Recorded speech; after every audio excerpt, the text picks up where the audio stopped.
Assalamu alaikum bro ma'am kam tawrige ngasi live thok chire ni na khaktang ensang thong manen tawruge khange dana aduna upai si leitre si cham thawni khangi bran hai ge phajna maktan yam na hai rubi am natte madre bera thanga kan kana lege thoglo paw nungai de urum nuai dorum ni paw se sino mai khoi nungai bagi wadi kari mak hai ru ni esi thare kan ऐसी धारा के नहीं थोम थरी से तो mobile थंबम से खरीदता हूँ वायुं चा देखो और वो भी याद है लुंगी नहीं से जैसे फुल फुल नहीं माइक सु ऑन निको अदु थबुक है वो सिदा मोरोक से सुम मबुक त खाइदोक प मथौ ताई खांगी ब्राना अदु को पुरोक अक्त ngau थगरा निमनी सनम सु मचेरम खतंग हापचले को खजिंग नि थोंग गन तौरी से लान की पाउस लाकनी लान सिदी होजी लान सिदी करोम द चलाय दनाय को यारो दरी थाव साखरा सारम दरी न थोराय मसाओ कमेंट सु पागे थाव मुलम दनी तोसानी थाव मुंद्रिंग दे लंगजल्लुरा लान की पाउस ये कमेंट सु पारक के तब नहीं ना वालेकुम अस्सलाम आई अदुम चाक थोंग एसांग थोंग थोंग ने एसांग जम तंग ngौरम गे जोम जोम जोम जोम लामै अद्रैदि अदुम रूम द पुजल खरेगा अदुम फमलेगा मखा ताबा अदुम पाउद अदुम कुमथरा निमनी पाउसी हौजिकता ईरान अमसुंग अमेरिका नत्रे हौजिकति लानसे हौजिकति लानसी इजराइल अमसुंग सीरिया दे तारे हौजिकति लानसे खंगी ब्रा ने सनाव में हमने जा जा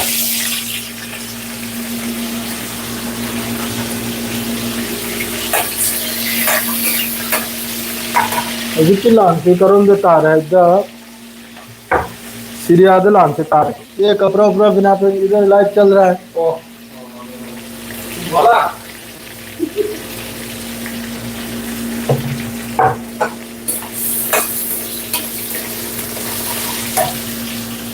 खजिंग ने थोंग थगदौर से मरोय से ngौरम गे दु nga do hapchalam badai di loire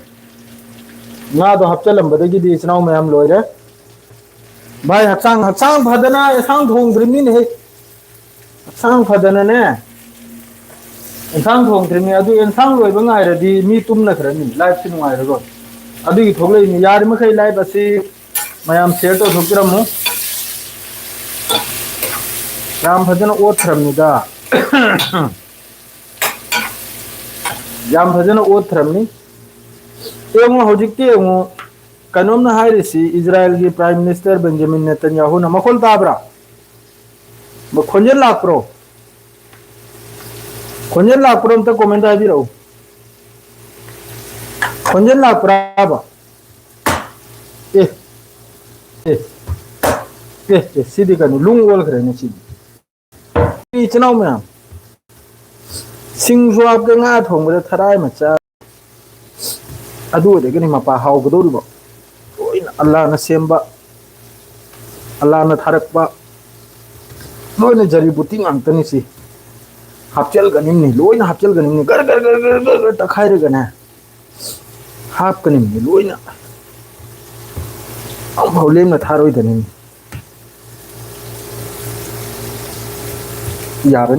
yarani yamna tak phande lagle makol ji kha disturb hoy bro loi dore da yamna लोइदा मपान दुसु लंथो करे सिने हौजिकता यामना साथी बाहायबो बु पूरा लाम की फिफम दा सिदा कानून की तरफ तक अपडेट हम लाइको करी कोई अखोगी तुर्की की तैयब एर्दोगन की तरफ तक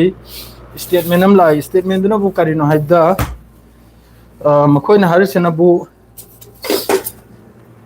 इजराइल की ट्रेप तम कोई से फांसी रोइसिनी हौजिकति मखोइना सीरिया मनुंग द तौग्रिबु लांदु कनोंबु ट्रेप तौरिमसिनी तुर्की बु लांजिरे चिंजलबे जमक्ता ट्रेप तौरिमसिनी हारिसे मासेदा एडगन हारिसनबु मखोय अदु गुंबा ट्रेप तुदा फांसी रोइसिनी मखोय चंग रोइसिनी करिगादि असल द मखोयसु इजराइल द लान तौबसे खर कीरे आइगे साब लान तौबदु कीदनु बु ट्रेप लांग अदु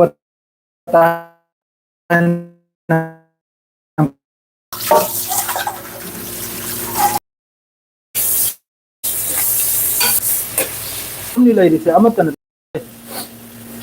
कैमरा सुगलम इसी कैमरा सेंग्रे हाइब्रो इथोके करा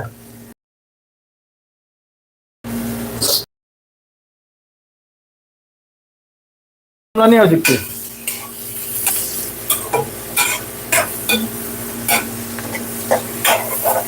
नबलम बगा यावख्रे ने सोम काय आथुख्रम खजिंग न बुतु से इचनाव में हम तो जंगल लेके हम तो पूरे ब्रा दूसरे खजिंग सभी तनी लोने सेंगोक लेगने लोने थमलम ग्रम ने एक तो थोंग दगदौरिमनी लोने सेंग लेगा लोने चाम लेगा माद्रे मागी मरिल क्राक तो सातोक लेगने अदुगने ने चरंग धाबले आधा किलो मखाई मा इतोम त नही चारने हयंग चारनी लोयरा मतलब हयंग नुंदांगा हयंग नुंदांगा नोंखिल चारगे लोयरा तुम अदे साइड ता दाइलम अंक एरोल गनी साइड तने दालम सु एरोल गना हाचल खरगे यार जम सांग थम बंदे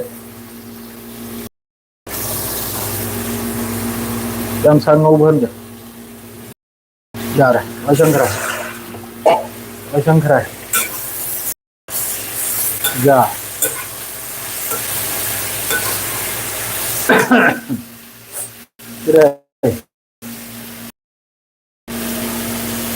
तो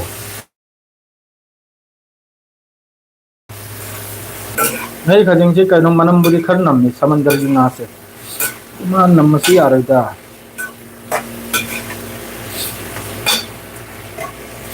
आओ नम हलो जा